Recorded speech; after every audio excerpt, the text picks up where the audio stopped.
Hello, how is everyone doing today? Excuse me, I'm having a eyelash issue. But nonetheless, I'm coming to you with a requested message and nothing of a particular viewpoint, but just a message.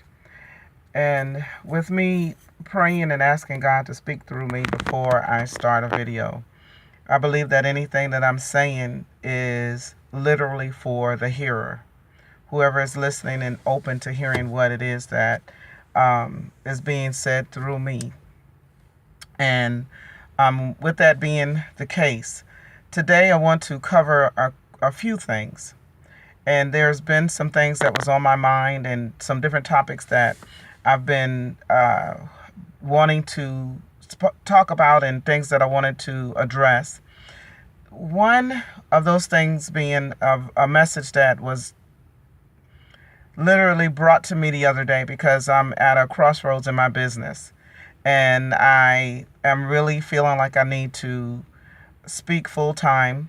But of course, it takes some time to build that and to do something new and start something new because I've been providing non-emergency medical transportation for 8 years. So to walk away from that and to start something new is a big deal. But I now need to learn how to do both and to allow time for both and to be able to schedule it that way because I feel the pull. So the other day I was praying and asking God, what is it that you want me to do? What should I be doing now? Because I'm just like other people. I want it to happen now. The growth thing is not really enticing to me. I'd rather just wake up one morning, of course, and have it already made and already done. But there's something to be said about the journey and why you have to go through things the way that you do, and why you have to go through the journey in the first place and why the journey is necessary. Because you have muscle to build. There's information you need. There's experience that you must have in order to sustain yourself when you get to where it is that you want to go. And I heard it explained this way. Much like when you're playing a video game or any type of game, I come from the Atari age and from Mario age. But what I do know is that every video game has levels.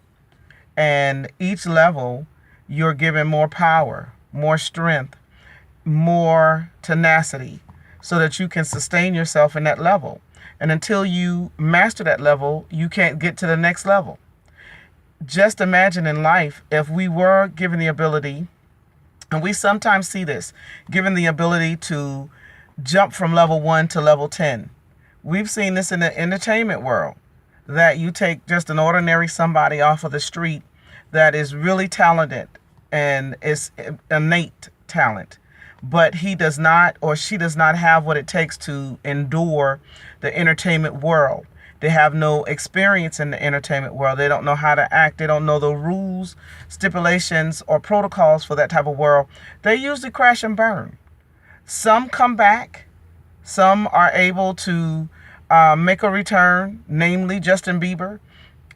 Even in Chris Brown's case, he was able to come back. There's been several that crashed and burned and was able to make a return. But it was because they weren't taught.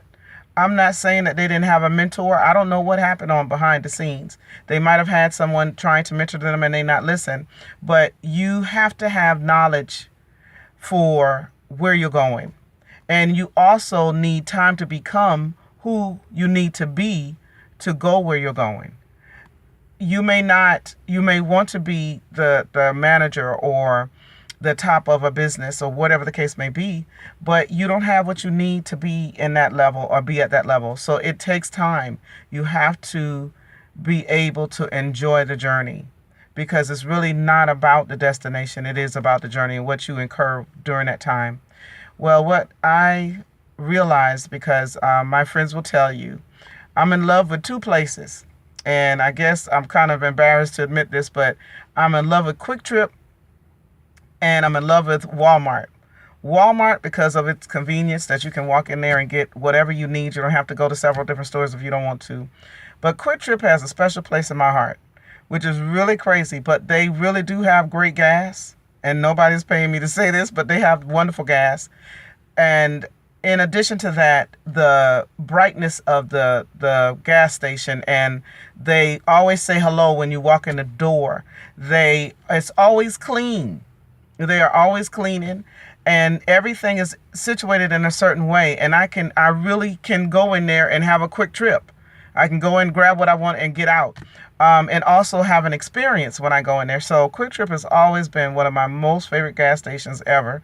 And I will be on E and pass other gas stations and go to Quick Trip. With all that being said, they are rebuilding a lot of their locations.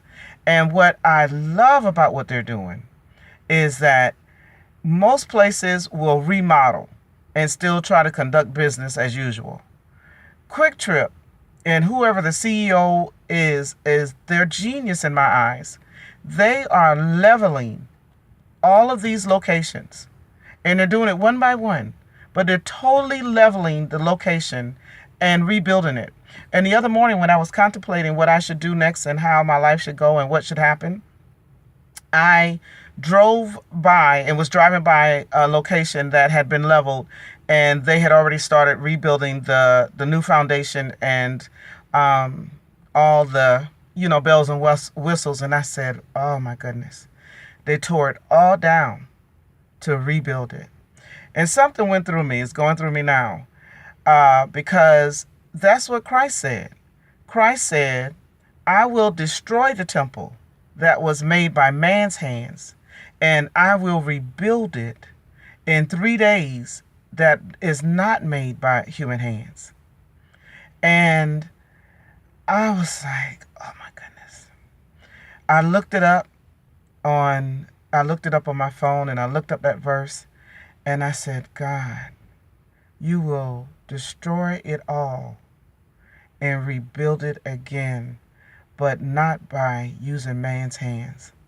And I thought about my business. I thought about my transportation business and where I've gone in the ups and downs and the things that's happened with that. That's really a journey, a trip by itself or within itself. But where I want to go now is something that absolutely has to be built by God's hands. I feel and believe that God's hands were in my business and still is. I've seen some miraculous things He's done in the last 8 years. And one day I'll go into details with that because that's the story. But in this instance, I felt it. I feel it. That he'll in your life, He will rip some things to shreds. He will tear some things to pieces. He will allow it to happen because He wants to rebuild it using His own hands.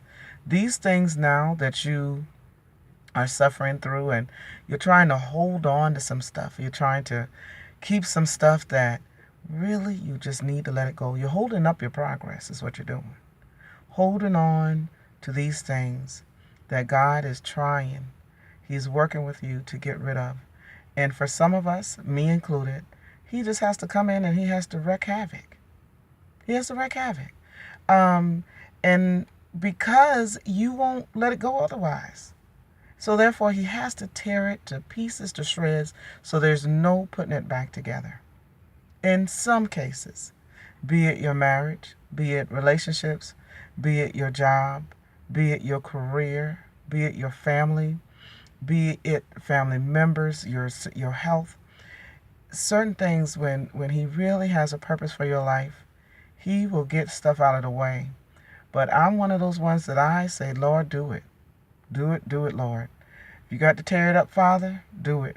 Tear it down. So because I know what He has for me is so much better than what I'm trying to hold on to. It is not worth it.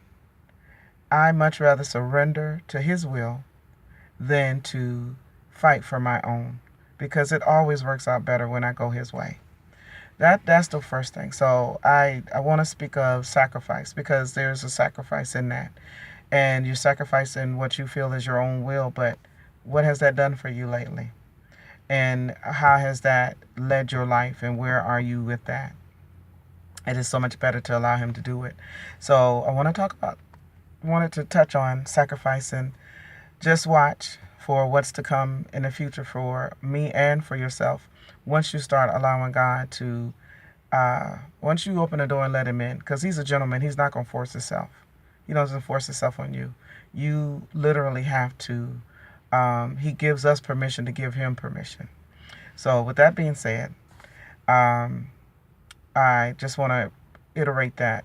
Now, the second thing I want to talk about is life and living it now and living it fully, because Jesus came to give us life and life more abundantly. With that being said, I have this patient, and I tell you, I could really write a book about the experiences with my patients and the things that a lot of us are not aware that people are going through. Do you have no clue on a day-to-day basis what people are going through and what is really going on behind closed doors? We are robotic almost in our lifestyles. Get up, get the kids ready, take the kids to school or get them on the bus, get your lunch or get your coffee or get your tea, and jump in the car and go to work and work all day, go to lunch, go to the restroom, go back to work, get off of work, go get the kids, go back home, go to bed, and do it again. That's robotic. That is robotic. There is really no, it may vary to the left or the right because you got to change clothes, you got to take showers, you're going to look different every day. But really, where's the difference? So when I started doing this, I was open to a whole new realm of how people are living day to day and the suffering that people are really going through. And what I really want for the world is to step out of your comfort zone, step out of your little circle so that you can see what else is going on with other people, because other people need you. Your neighbor may need you. Someone down the street, a friend. People need you, but they're not going to ask if they don't think that you're going to do it for them or that you're going to really help. With that being said, I have a patient that is a veteran, and I believe that he's about 70 years old, maybe about 70 or so, and he lives alone in a one-bedroom apartment. In that red one-bedroom apartment is filth unknown, filth beyond filth. And he's essentially confined to a wheelchair. And he has lymphedema in both legs. Lymphedema is a vascular disease that causes your body not to release fluids as it should. So he has such a severe case that his feet literally look like tree trunks. I'm going to ask him one day if I can take pictures of his feet, because I need people to understand you're taking your whole body for granted, and I'm included. So I'm not, pointing any fingers. I'm included. You're taking your body for granted. He served for this country, and he is now, Father, it's really ridiculous the way this man is living. And he calls me because I have an agreement or a contact with the VA. So I have some VA Veterans Administration patients that I transport. And he's one of my regulars.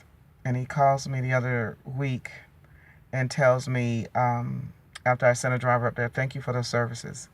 And by the way, I am now a millionaire. You are now a millionaire, confined to a wheelchair, and with God knows how long to live. All your life is gone. Well, that was a gut punch for so many reasons. I mean, I started, just pondering and thinking, wow. Then today I transport him, and he's now able to hire independent care services. And the nurse comes out of the apartment, and she's double masked. She has on double mask and gloves. And I know why, because his hygiene is in the negative. And he is in a filthy hospital gown, covered up with a filthy towel over his lap. And again, wants to go to the bank. This is about the 5th trip since I got that last call to the bank. This is how he's going in the bank. So I asked him, I said, well, how are you getting your care? And he says, I've hired an independent company. I'm wondering to myself, why ain't nobody washing his clothes, or why is he like this? And so I talked to the nurse afterwards, after I got him back, and she said he doesn't want anybody to bathe him. And she said she was going today, to wash his clothes. But when I on that ride, he told me that he's looking to incur or obtain $2.5 million. She said this morning she was cleaning up the apartment and she was emptying trash because he's a hoarder. She was emptying trash, trying to get things organized. And he's telling her, throw the trash out of that bag and reuse that bag. What is that? That is a poverty mindset. He's already gotten some of the money. I don't know how much, but I know, like I said, I've done about 5 trips between the last weekend and now to the bank. And that envelope he came out with today was fat. But you want somebody to empty a trash bag, and reuse it. That might be extreme to most people. That might say, oh my God, I can't believe. But let me tell you, you're walking around with similar mentalities. They're just not playing out the same way. You are emptying garbage bags and reusing them in your life. You are reusing dirty garbage bags. How? Because your mind is filled with negativity, disbelief, doubt, worry. That's reusing a garbage bag. Because the Bible says to renew your mind. This should be a daily practice. Daily. You should be renewing your mind daily. So if you got garbage that you're carrying around, all you're doing is recycling garbage in your mind, using dirty garbage bags. You're not even allowing fresh stuff to come in because you're reusing. Where does it have room to go? And what are you doing with that new information? So let my patient be a lesson to you. Live life, live it now, and live it more abundantly. It's available to you. You just have to be open for it. It's not going to be forced on you. You have to be open to receive it. There are steps that you can take to start living a new life now. That was heavy. Because my whole goal in life is to free your mind. Because if God uses me to free your mind, your whole world would be freed. And everyone around you, you start freeing others around you.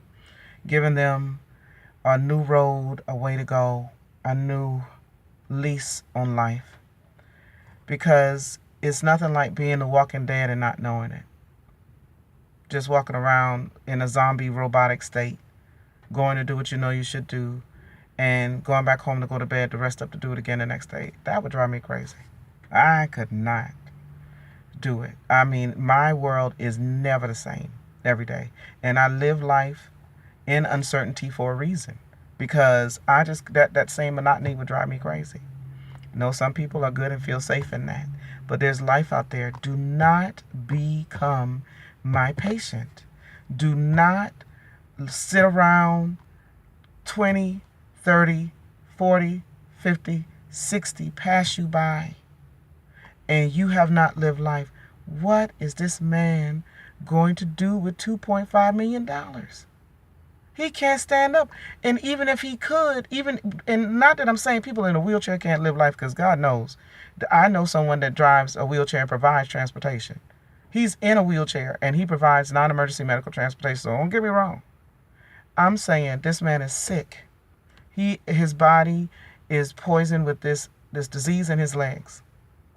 You have $2.5 million with no guarantee as to how long you're going to live. What do you think is going to happen with that money? I don't know that he has family. To see how he lives and what's going on, I'm not sure. But chances are that that money will go to the government when he dies. All they're going to do is just scoop it right on up out of the account and put it right on back in their pockets. Do not become my patient. Do not. Do not. I love what I do. I'm grateful that I'm here to help. But I want you at all costs to prevent, avoid, and do not come this way. Give yourself a chance. At least try to live life and to live it fully. Do yourself that. Do that for you. Well, that's my message for today.